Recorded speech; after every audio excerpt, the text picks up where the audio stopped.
and in terms of the White House reaction, he just detailed all of the different conversations that have been going back and forth between Chuck Hagel and his counterpart, John Kerry and his counterpart. What do you think about that? Well, I think the White House statement was blessedly wishy-washy. And this is one of the rare times when a weak, a tepid White House response is in order. My greatest fear is that this administration, which is not thinking strategically but reacts to headlines, will try to cut ties formally with the Egyptian military. And there's a huge divide today, Martha, between the do-gooders and appeasers in the West who are concerned about this, and apparently in Egypt, the Egyptian people appear to support this military move, as the film clip you just showed demonstrated. The Muslim Brotherhood are thugs, and they're becoming terrorists. Their reaction was violent. They were not peaceful demonstrators. And ultimately, Martha, we need to keep our perspective and not be driven by headlines. The enemy of the Egyptian people and of the American people is Islamist extremism. The Egyptian army is not an ideal ally by any means, but they are a lot better than the medieval-minded bigots, thugs, and terrorists among the extreme Islamists in Egypt and elsewhere. For this is a regional struggle. So it sounds like you're saying that, you know, what the White House needs to do is sort of watch all of this play out and not sort of, you know, crack down, not go after the military for this coup that they have brought about against the Muslim Brotherhood, which was democratically elected, but as you point out, turned to be not at all what the Egyptian people thought they were going to get during that election.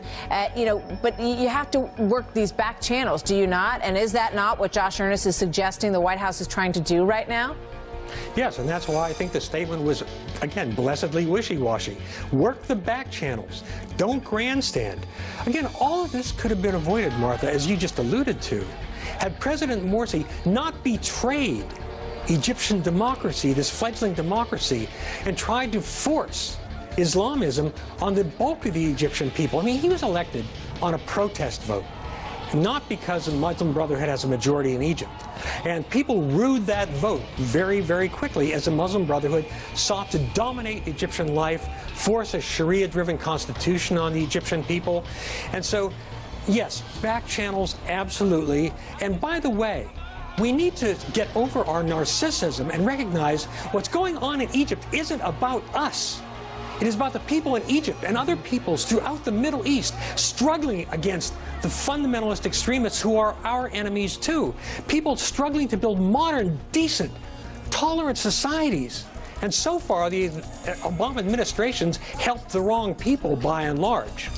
But, you know, I've heard that people on the street in Egypt are angry at the United States, yes, and that you would expect to have some support, you know, essentially for understanding their plight, right, and wanting them to get what they want, which is a stable democratic government that can ensure a better economy, that can bring back tourism eventually in Egypt. That is their only hope. What can we do, if anything, at this point, to at least show our strength, show our support for what the people of Egypt stand for? Well, we need to avoid knee-jerk reactions. I mean, again, you're absolutely right, Martha. The White House, this administration, managed the near miracle of alienating every faction in Egyptian society. First supporting Morsi against the freedom demonstrators, then belatedly switching to the freedom demonstrators, behind the army, not behind the army.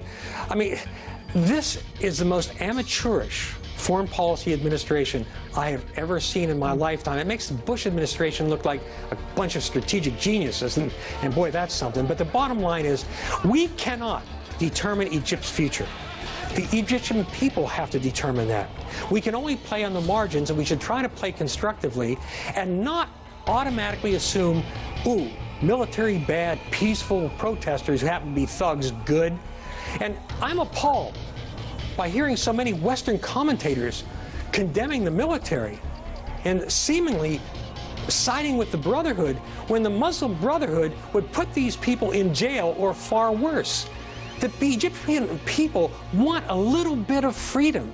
The Muslim Brotherhood came to power and tried to take that little bit of hard-won freedom away, and now you're seeing the reaction. Again, I don't like military coups, but the real coup was what Morsi and the Muslim Brotherhood did to that fledgling Egyptian democracy. We need to get our priorities straight, and our priorities should be on the side of modernity, tolerance, progress, economic growth, decency, not on the side of bigoted, medieval, primitive, hate-filled religion directed against peaceful Muslims above all, because we should also remember that the victims of radical, fanatical Islam have overwhelmingly been decent, everyday Muslims.